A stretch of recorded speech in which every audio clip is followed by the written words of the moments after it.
Hello, and again, thank you for everyone who took the time to get on the call tonight. I'm really excited about this one. I think we all are. We're going to be talking about ranked choice voting with Arizona State Senator Priya Sunderashan and the Executive Director of Voter Choice Arizona, who is Kazz Fernandez. So a lot to learn today and discuss. And of course, we also want to hear from you on the call. So any questions you have, we are more than happy to address towards the end. I think we will do, questions in the chat, but also feel free to just have your hand raised. But yeah, especially if it's in the middle of a presentation, please just put it in the chat. But I think we should get started with Chairman Eric Robbins here at PCDP. Just a brief introduction for all of our speakers tonight, and then we'll get started. Thank you so much, Madison. Welcome, everybody. And again, thank you for taking time on Thursday evening to indulge in our political geekness. Ranked choice voting is a topic that's been of some interest to me, especially after my former home, the state of Maine, adopted a ranked choice voting methodology some years ago. And although there are cautions and concerns about it, I'm really excited. We've had conversations with Kazz ongoing. We've learned a lot.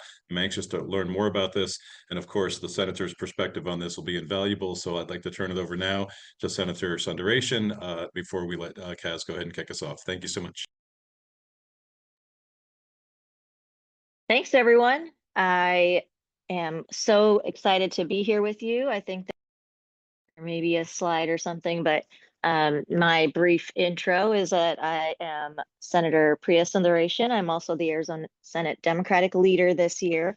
I was elected to the state Senate in 2022 to represent District 18, and I'm now in my second term. And yeah, voting issues, elections issues, voting rights specifically, and voting access is really important to me. And I want to make sure that people and voters know that our elections are safe and secure, and also to think about, what are the things that would help voters feel more confident in these elections. And so ranked choice voting is actually something I'm really excited to talk about. And yeah, with that, I guess, I should say that I was also the last 2 years in my first term, I was ranking member. I came in as ranking member of the Natural Resources Committee because of my background in environmental and energy issues. And I also, because of my deep interest in voting rights and voting access, was on the Senate Elections Committee. And then a year later, we had to shuffle committee assignments. And so I then became the ranking member on the Senate Elections Committee as well. So that was very cool. That was also that year we had to negotiate a very important elections law change. You might remember we had to we moved up the primary date by a week, along with a few other things, just to make sure that in a state like Arizona, where statewide elections have been very close and will likely be very close, that we were able to do the full counts of our elections in time to be able to submit our electors for the presidency. So that was a very serious and difficult negotiation, but I feel proud that we were able to find a solution that did not really significantly impact voter access, and that was in early 2024. This year, I'm not on the Senate Elections Committee anymore, but of course, continue to have a deep interest in voting issues. So that's my main background, and I'll pass it off to Kazz now. Thank you so much, Priya, for all the work that you have done and continue to do. Hi, everyone. I'm Kazz Fernandez. I'm the Executive Director of Voter Choice Arizona. I've been with the organization since 2020. And I mean, there's a bunch of background there, but I used to be an engineer. I really never dreamed of being a nonprofit director or working in politics or in elections. But as a systems thinker, I do care about education. I do care about about energy, studied biosystems engineering and biorenewable resources. I wanted to make fuel from algae. But along the way, I realized just how political everything is, and realized that we're not going to be able to achieve a sustainable energy future, protect our climate, make progress on issues of education, housing, or immigration until we get to the root cause. And that root cause is the way that we decide who gets to lead us and what their incentives are when they come back to elections. So that's just a little bit about me, how I got. Thank you, Gail. How I got to this role, and kind of some of the things that have been driving motivators for me in this job.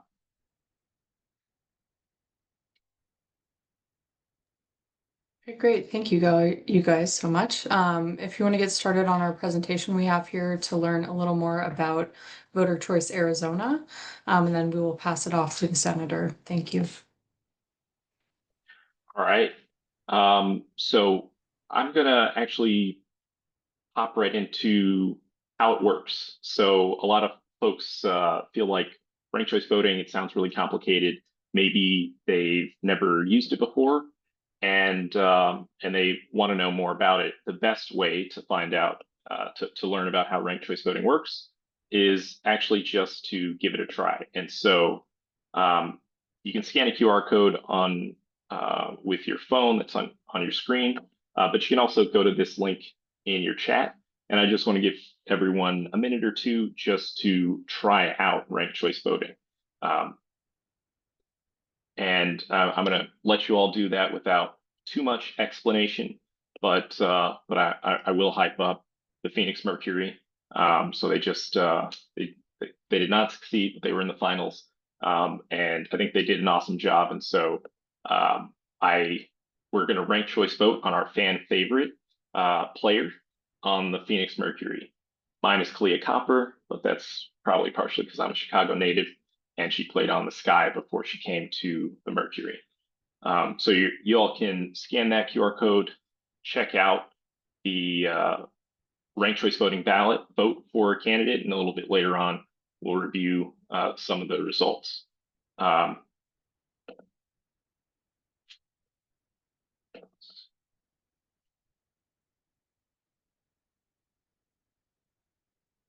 QR is not working on your phone.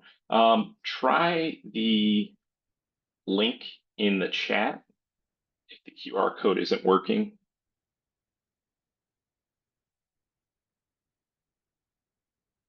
And you can also just visit vcaz.org/links.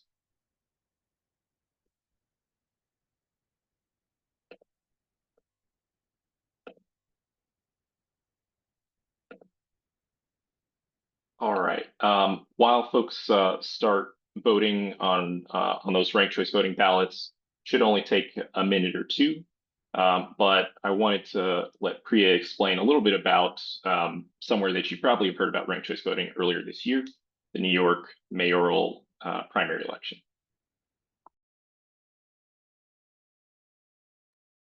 Thanks, Kaz. And the reason why we're switching it up is because I'm sitting here in my office in Phoenix, in the Senate leader office, but I want to get back on the road so I can get home to Tucson soon. So I wanted to do my main pitch and why I like the concept of ranked choice voting, and then be available for Q&A after Kaz goes into all the details. But generally, I feel like we've seen in the New York City mayoral primary how exciting and also just hopeful ranked choice voting can make people and voters, and honestly just boost this theory of collaboration. And I was trying just now to find a picture that I wanted to put up to show you what made me so hopeful about the New York City mayoral primary. But I'll tell you, it's the picture of Zoran Mamdani and Brad Lander co-endorsing each other, Sorry, Kaz. I should have just said that, and you would have probably been able to find the picture for me. I just I was added trying it to to our find. website. So Yeah. Oh, okay. You have it. So you have it. But so folks, if you haven't seen it, it's that picture of Brad Lander and Zoran Mondani co-endorsing each other, like handshaking each other. It's more than that too. There was also um, content that I was seeing through the mayoral primary about the entire Working Families Party slate that was part of the Democratic primary going into the New York City primary, where there were, I think, about 5 candidates in this mayoral primary, all running on the Democratic ticket, all working together. And that I thought was just so hopeful, and really, in a time when we're seeing so much bad news, so much um, negative politicking and partisanship, um, that here is a way that you can conduct elections where you're actually building bridges with others, and you are working with even the people that you are technically running against, but you're doing this to lift everybody up, and you're inspiring people, because it's about a politics of hope and collaboration, and it's about how you both think you might be the best candidate for the job, but you can also see that quality in somebody else, and you're not just out there dividing or tearing somebody down, but you're actually there to say, hey, I think I have a great vision, but I also think that candidate has a great vision. And the reason why ranked choice voting promotes this thinking is because you're ranking candidates. And of course, we'll get into the mechanics of it, but we already kind of did it just now in the example. And you get to say, hey, I have a bunch of followers. I think you're pretty great too. And so, if you could just tell your followers, your supporters to rank me second, that's great. Like, I think we have a lot of common ideas. And so that's what I felt was so thrilling and hopeful about watching the New York City mayoral primary. The other thing I like about ranked choice voting, and Kaz will get more into this later, but you know, the concept of a spoiler candidate goes away. You can you can um, run on your party ticket, and you can run as a Democrat. Someone else might run as a Green Party candidate because that's what they feel like they want to represent as a party. You can create some other party that has its own specific platform and values. And the other major parties won't look, as a libertarian, say, right? We do have a libertarian party in the state of Arizona. We have the No Labels Party, which is now calling itself the Independent Party. And you under ranked choice voting, you don't have to look at those other third parties with suspicion. Like right now, under the current system, I will have a heart attack if there is a Green Party candidate running in some races, right? Because there is going to be that vote splitting that occurs. And I'm going to, as someone who has environmental values and climate change and all of these important things close to my heart, if it's a close race and there's a Green Party candidate in the race, as actually we saw in our we're CD2, right, in Tucson. Anyway, they're in just in 2024 in that race, Kirsten Engel, an environmental law professor, there was a Green Party candidate in the race who siphoned a number of votes that potentially could have made her successful in 24. CD6. I'm getting all my numbers confused a little bit. It's okay. But yeah, so that's the thing where I don't want to be in a world where I have to look at the Green Party candidate and say, I don't want you to run, right? I've championed those same values. And in under ranked choice voting, I could say to that Green Party candidate, good for you. Put those environmental values out there because I support those too.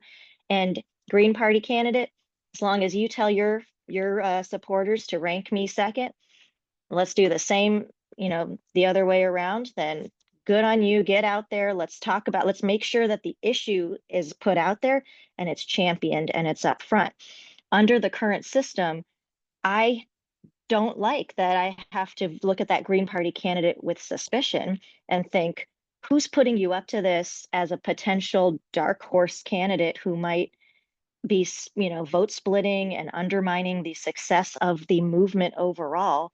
Because when the Democratic Party candidate loses and the Republican candidate wins, now our mutual issue of environmental values is actually undermined, right? So that's where, under ranked choice voting, I love the idea that you can have every single party, let every party bloom, right? Let every party choose their champion, put that champion up on the general election stage, and then rank them and consolidate those votes and get to the majority through a potentially much more collaborative process where you don't have to worry about that vote splitting and the negative consequences or the unintended consequences that some voters unintentionally will put forward, which is, going to drag down our mutual beneficial value. So I think that's really kind of where I'm at. I think also it probably helps. I would think it also helps in voter turnout if you have that positive discussion between candidates where I can, like I said about the New York City primary, where I was watching that thinking, wow, what an amazing collaborative, hopeful thing where these candidates are working together.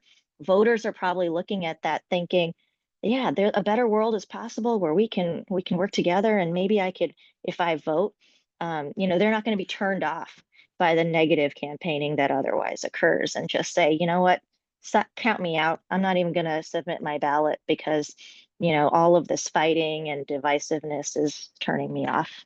So that's really what I had to say. It's not technical. I leave that to Kazz, but I'll be still on to help with Q&A later on.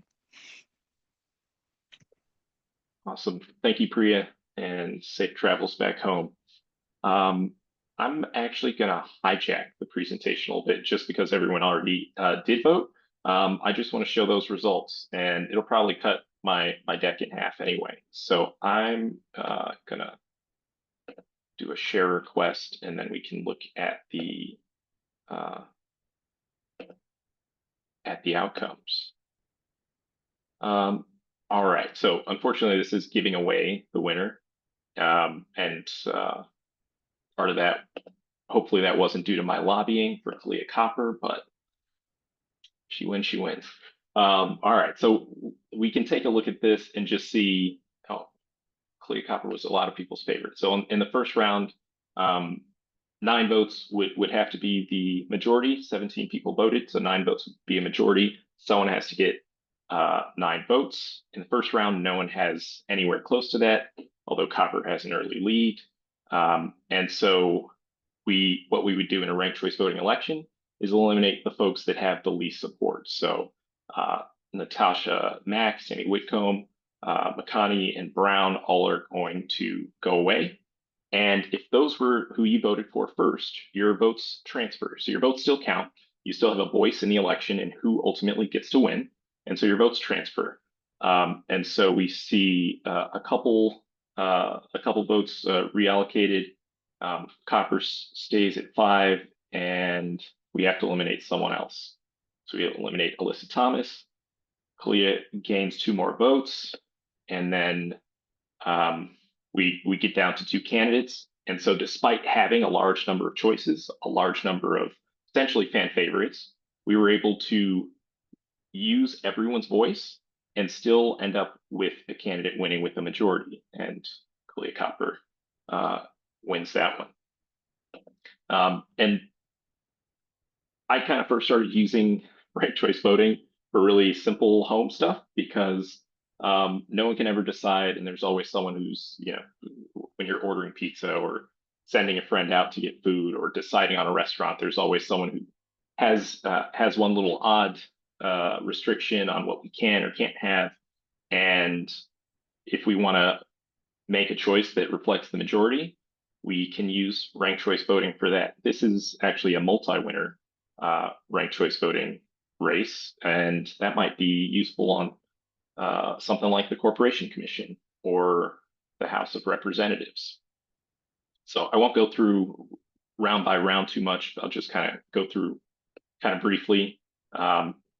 Margarita is the first to 4 votes to get their to surpass the threshold. Mushroom got a lot of reallocated votes, and so there's a surplus. And so that surplus got redistributed to spinach, garlic, and tomato. And so in this race, we've chosen our 3 winners despite having so many additional options. All right, and then we can go back to the presentation. Sorry, give me 1 second. Be back in a second. So some might ask, what's wrong with our current system of elections? And Priya helped out a lot earlier on, but right now our system of elections makes independents and third-party candidates spoilers. Even though here in Arizona we have more than a third of our state, it's the largest party by registration, or people that are not in either of the 2 major parties. And yet we've never seen those folks get elected to state or federal office in this state's history. And part of that is because if they're on the ballot, they serve as spoilers and cause people to undergo calculated voting. So it limits honest choice in elections.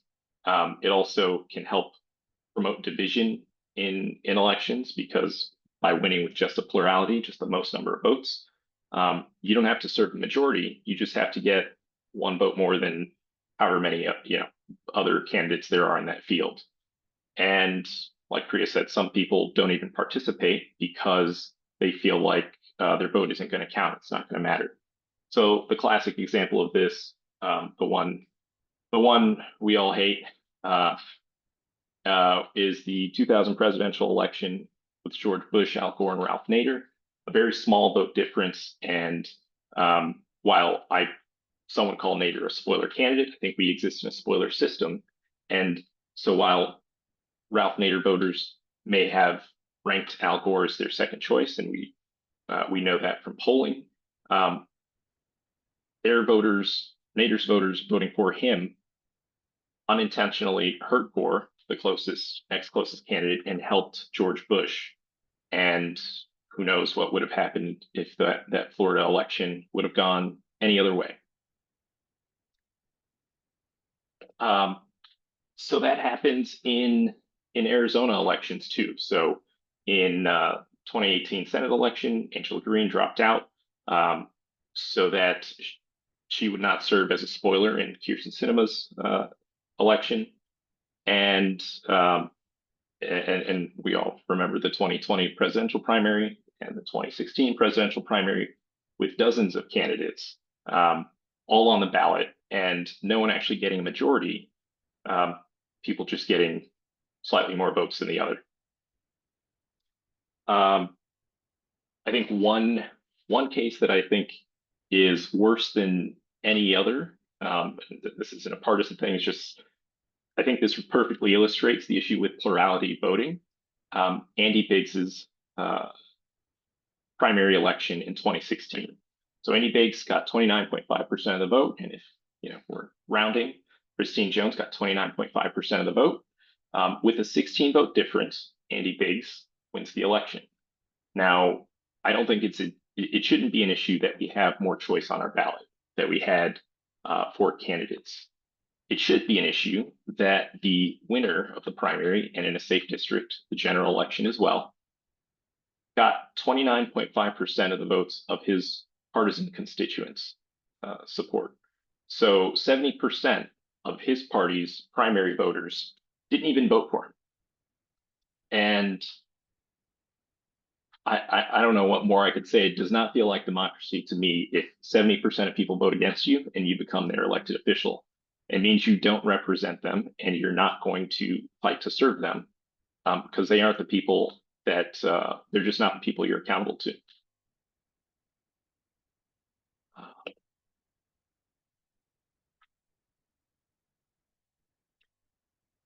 Ranked choice voting or instant runoff also has some other benefits and cost savings. So we can eliminate runoff elections. In 2018, Mayor Kate Gallego's election went to a runoff, which resulted in half of the voter turnout at an additional cost of over $1 million. And so that could have been done all on one ballot, right at election time. People could have said, Kate Gallego's my, Nicholas Sarwark. Sorry, not pronouncing the name right. Nicholas is my first choice. Kate Gallego is my second. And if Nicholas loses the election, I want my vote to transfer to Kate. And I want, those transfers to continue until someone has a majority. That can also be done in some parts of the country. They've eliminated primary elections. Everyone goes to the general in a nonpartisan race, and they use ranked choice voting to decide a winner.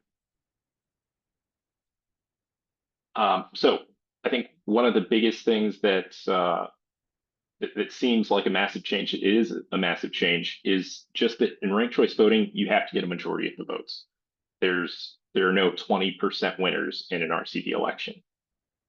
And so candidates have to earn those votes, build consensus, and that results in more positive campaigning. I'll skip through these couple of slides just because we've already kind of covered it by ranking our pizza choices and our favorite WNBA players. So some of the benefits of RCV, no more lesser two evils voting. You get to vote for candidates instead of against them. Majority rules, more choices on the ballot, and then that collaborative campaigning like we saw in New York City. Actually, both of New York City's primary elections have had collaborative campaigning and cross-endorsing of candidates.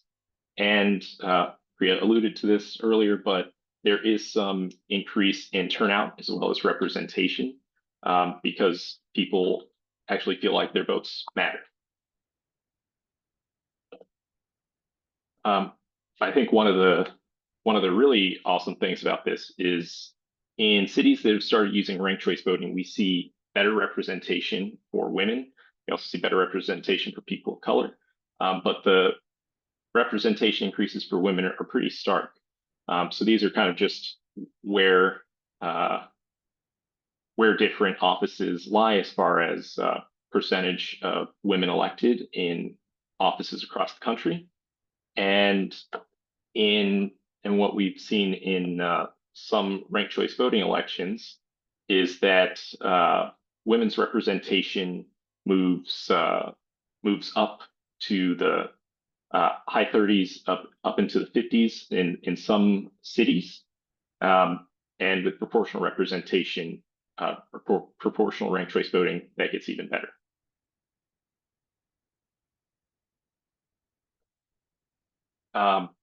Ranked choice voting, it is currently used in a number of states all across the country. Some of those are for military and overseas voters, party primaries, special elections. Right now, Maine and Alaska use ranked choice voting in state and federal elections. And some 60 cities use RCV as well. And in polling from the Center for the Future of Arizona, it did show that about 50–60% of Arizonans do understand and think ranked choice voting would be a positive improvement on our elections. So I'm going to leave it there with the presentation. I've got supplementary things we can talk about if folks want, but right now I'd like to see what some of the questions are. Go ahead, Eric. Thank you so much. And Kazz, if you don't mind, can you pop your slides back up? I'd like to ask my question relative to one of your slides. Can you go back to like the third from the last where you have the benefits of ranked choice voting on there, please? Yeah, Madison, if you're driving that. I just want to have that up visually from, por favor. Thank you. And then, yep, back. That one. Yep, perfect. Okay.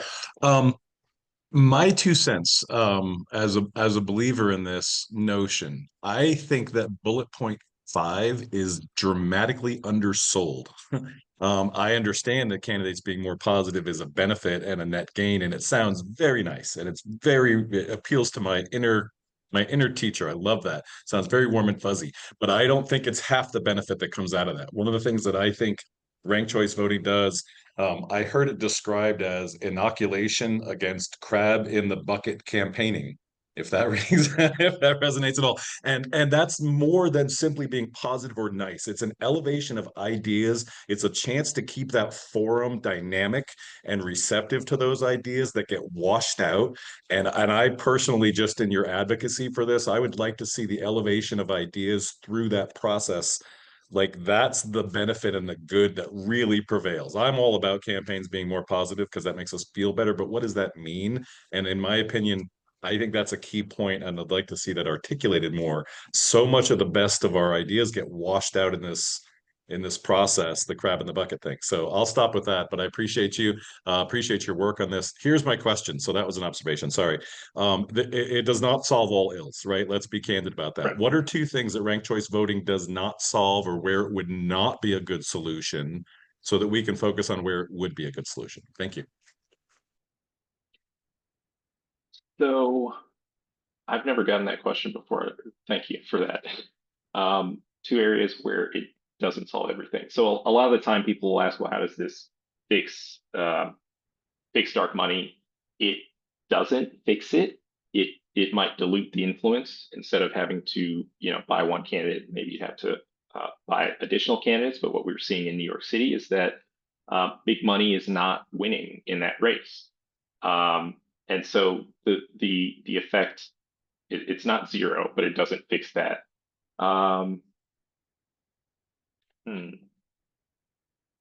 Someone in the chat want to help me out with something that RCV doesn't fix?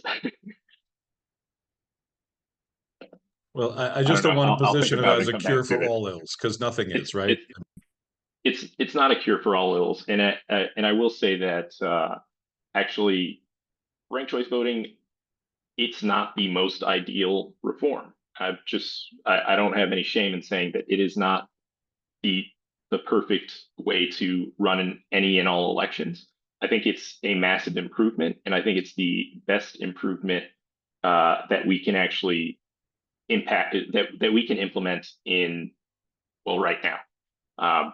Maybe if we all became mathematicians, we could use more complex forms of election reforms and even more progressive forms of proportional representation in a multi-party democracy. But I think ranked choice voting is the best first step to making our politics a little less divisive, to bringing third parties and independents into the conversation, and having our leaders lead with consensus behind them. Thank you. Go ahead, Gail. Yeah, I just want to go back to that slide that you showed with Andy Biggs, that it doesn't guarantee that the Democratic Party is going to take over Arizona, but what you get is, instead of somebody who wins a general election after having won less than 30% of the vote of his own party, that is a huge plus. Just to get just to let, if you wind up with the less crazy opposing party opponent, you're still better off. Absolutely. I totally agree with that. Democrats aren't going to win every race. And I have to be careful because I'm wearing my C3 hat. Democrats aren't going to win every race. And so if you are concerned with Republicans being in charge of AG's office, governor's office, various districts, then, and they are safe Republican districts, I think it would be better if those Republicans needed to, and Democrats needed to earn votes from the majority so that they represent the majority, and hopefully they serve us better while they're in office. Thank you. We have a question in the chat here. Is there a way to expand the way ranked choice voting works to also do proportional voting? For example, you would end up with winners balanced by party proportion of registered voters. By party proportion. Yes. So I don't want to get too into the weeds on that, but single transferable vote, proportional ranked choice voting, or multi-winner ranked choice voting goes by many different names. You would rank your ballots just the same as you do your single winner races, and just the same as you did with the pizza competition races. If you had, for example, a body that had 3 or more seats up for election, and in our current system, it's winner take all. And with winner take all, if you get 51% of the votes, you get 100% of the representation. That, again, doesn't feel right to me. If you get 50 to 60% of the votes, I think you should get 50 to 60% of the seats. The minority parties, other third parties, Republicans, whoever, still get a seat at the table, are still part of the conversation, are still represented in our politics. So proportional ranked choice voting isn't, it doesn't necessarily say that you're going to get 1 Democrat and 2 Republicans, or vice versa, or anything like that, but it allows for that type of outcome. And anytime we talk about the hypotheticals, I guess we're saying Democrats only vote for Democrats, Republicans only ever vote for Republicans, and there are no crossover votes or independents factoring into the elections, which isn't actually the case. But that does get us much closer to, I think, what the question was trying to ask. Thank you. Go ahead, Eric. Kaz, do you know how, you might have mentioned it and I missed it. How does this poll with independents specifically? I think you touched on this, but it might have gone past. Can you articulate that a little more, please? Yeah, I guess I don't know that I could reference a specific poll, but independents generally like the idea of being included in a political system that shuts them out. I don't know if I can reference a specific. And let me clarify that a little bit. I'm sorry. One of the challenges or gaps that I've read about implementing ranked choice voting is a lot of people don't understand it, or they think it's something it's not, or they don't like it for a reason that's not actually accurate, right? And so the implementation becomes an educational problem. Like, you have to change behavior. And sometimes in political systems, and maybe the senator can back me up on this, we describe voter behavior as though it's an entrenched thing that will never change. Like, this is what voters behave like. This is how they think about things. And that's not true. Like, this is all learned behavior. I believe, again, teacher, like, I believe you can change behavior quite a bit if you're real strategic and persistent about it. But in this case, ranked choice voting for independents specifically, I'm wondering if there's a significant swath of that portion of the electorate that is in favor of this because they understand it, or if they don't like it, is it because they don't understand it? Do we have an education problem in the electorate for this to help get out there, or is it just awareness? Yeah, so I don't have any data prepared to answer that question, but I can say anecdotally. So we've over the last 5 years, we've grown by 26,000 supporters, and every time I go to happy hours, it's almost all independents and a few, like, really active Dems or Republicans, and so anecdotally, I see that it's all independents. The independents are the people who are like, the system's never worked. So I've been watching YouTube videos, and I heard about this ranked choice voting thing, and I'm so glad you're working on it. I didn't know anyone was ever thinking about this other than me. So yeah, just a little my own data point, but not Sure. a poll for you. Thank you. No, And I think that actually goes, maybe that I can jump ties in. into another question that someone asked about. Senator, go ahead. Oh, sorry, Kaz. Yeah, I was just gonna jump in to say that when I've seen in the legislature when come up. It was I think last year or the year before that, where we had Republicans were advancing legislation to just preemptively ban ranked choice voting everywhere. And arguments they were making the arguments, oh, it's so complex, oh, people won't understand it.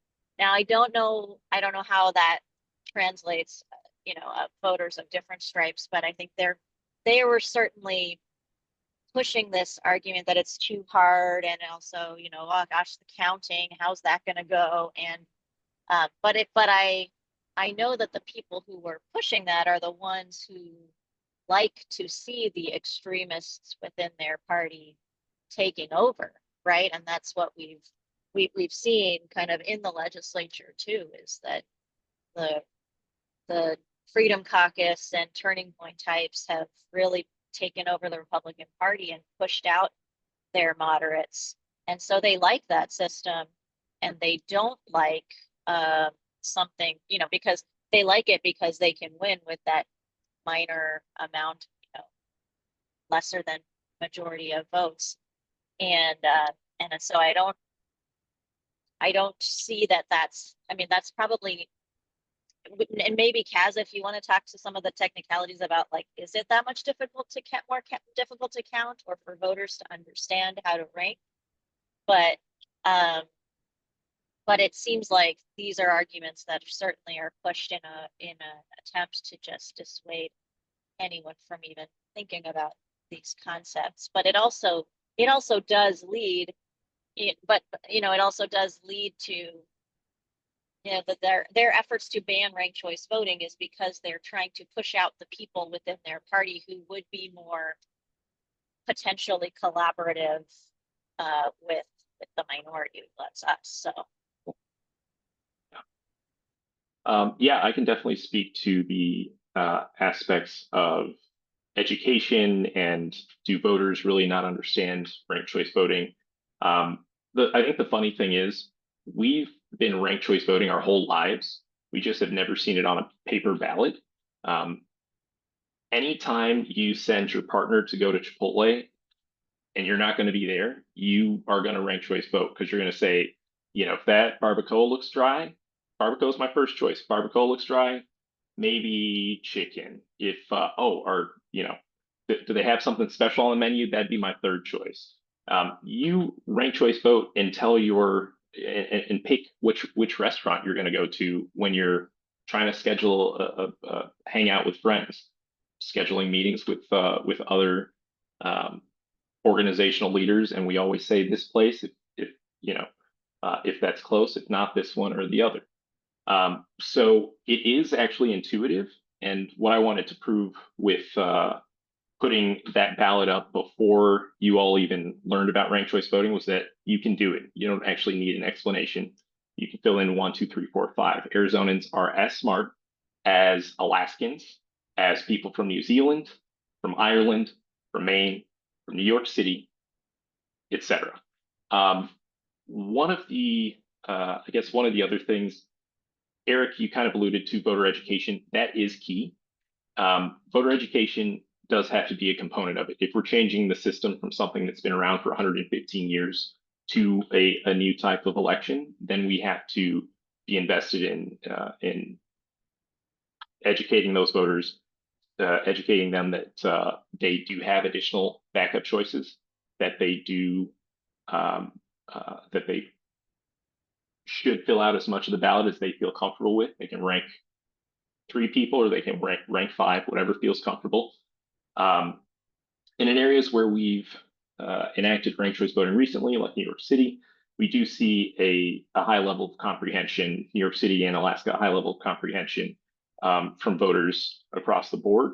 And part of that is candidates educating their voters. Part of that's the elections board or elections administrators educating voters. But what we see is a supermajority of voters do, and across race and education, do rank more than 2 candidates. When polled afterwards, between 70 and 90% of them say on their first time, they like it, they understand it, they would use it again.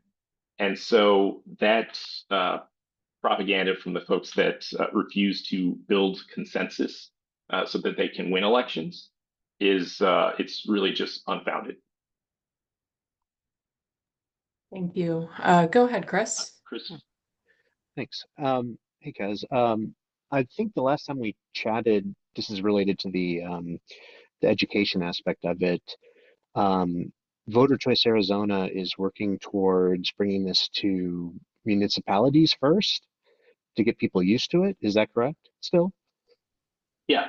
So long term, we want to bring ranked choice voting to elections statewide for local, state, and federal. We believe the best path to that is starting out in a few different cities. Tucson is one that we have an interest in. We think ranked choice voting could be used in either the primary or general or both. Thank you. Go ahead, Pythion.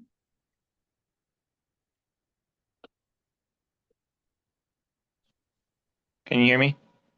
Yep. Okay. I was actually just curious to ask about educating teenagers, basically like high school students, rather than trying to reach adults saying that they don't understand. Well, if you give high school students an opportunity to engage in this RCV program, they would understand it when they become voters.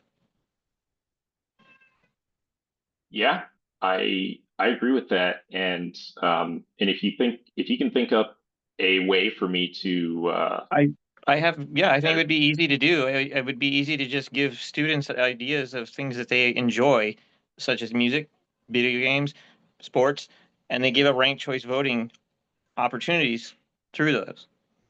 Awesome. Then they would understand it, I think, better. And then come time when they're actually voting, they understand already how it works. They understand how their ranks will affect the outcome. I think it's understanding how their ranks affect the outcome is where a lot of the confusion comes from. Yeah, thank you.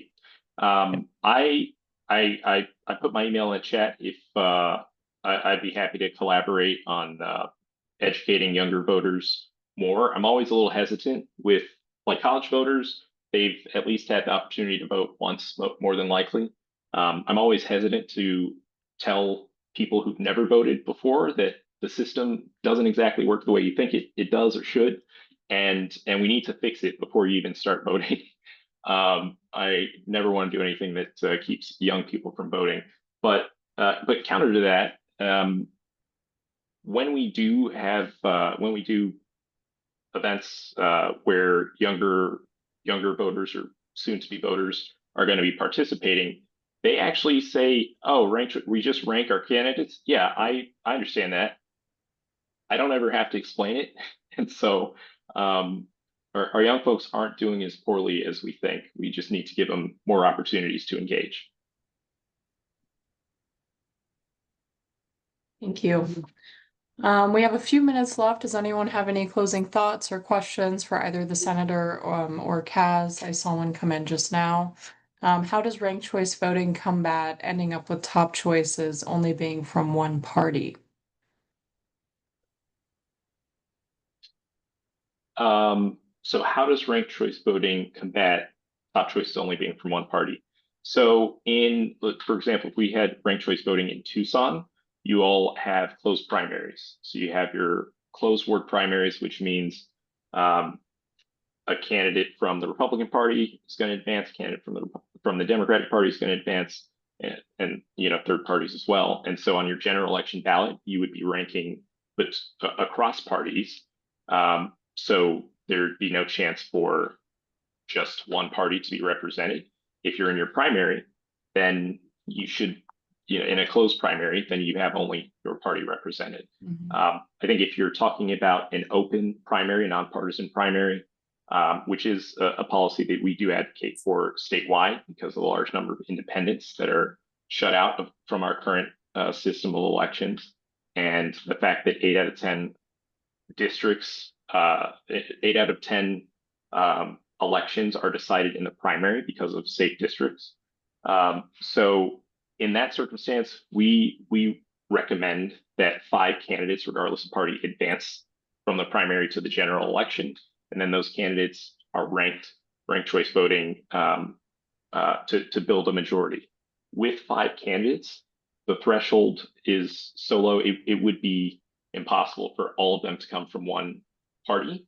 But also, if 5 candidates advance through a primary in a district, that means all from one party. That means those are 5 people that qualify and represent that district, whether they're Democrat, Republican, or other. So I'm never going to say that there should be no Republicans on the ballot or no Democrats on the ballot. That's for the voters to decide. Thank you. And I'll just jump in to say that this is an area where Kazz and I do disagree, because I'm a fan of the closed primaries, every party choose your champion, but then ranked choice in the general. But I very much would like to see ranked choice in the general. Yes, we do disagree. I think we disagree for the right reasons. I think what's for both of us, we care about what's going to be best for the voters. And I see arguments for closed primaries if you have ranked choice voting. I think Arizona's makeup, having so many independents, there is a benefit to them because there's no independent primary. Although I guess maybe there will be with no labels renaming. And so advancing 5 candidates to the general has that benefit of advancing candidates across parties, and then you rank the ultimate winner. But also, I think in some areas you should have closed primaries and just have ranked choice voting in both the primary and the general. Someone is asking, how can we implement this in Arizona elections? I mean, is it a ballot initiative? What can we do? Thank you for that question. So we can implement ranked choice voting and other election reforms with ballot initiatives. So even if the legislature were to seek to pass ranked choice voting, it would require a constitutional initiative statewide. And so that would just get referred to the voters and end up on our ballot. So one way or another, we're either going to be collecting signatures, or maybe a party that is supportive of reform will take the majority, and they'll refer it for us and save us a little time and money on collecting those signatures. But ultimately, it'll have to get in front of the voters. And the same thing is true if we were to try to enact ranked choice voting in Tucson.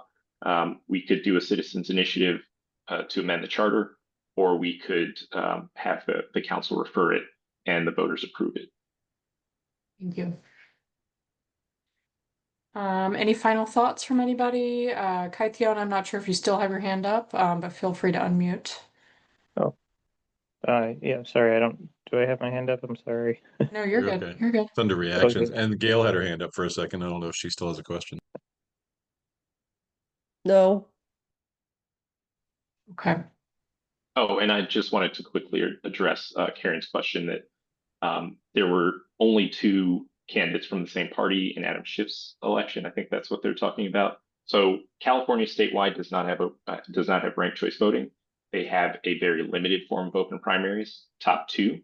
And so it is very likely in many districts that you get 2 Democrats or 2 Republicans if they are very safe Democrat or safe Republican districts. Still, I think that's not I think it's not the worst, but I'm all about giving more choice and not less to voters.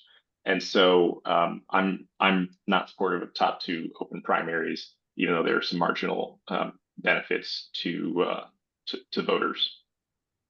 Thank you. All right, well, thank you so much to Kazz and Senator Sunderashan for joining us tonight. I know I learned some new things. It's made me a lot more excited about ranked choice voting, so I hope we can get a ballot initiative in the near future. All these links and everything in the chat, I'll be sure to send to you all in an email after this. But thank you for joining, and always reach out if you have any questions or need clarification on anything. And maybe you can use some of the things you learned here tonight to, inform your friends, your neighbors, and community members. So thank you. Mhm. Thank you all so much. Thanks, Thank you. everyone.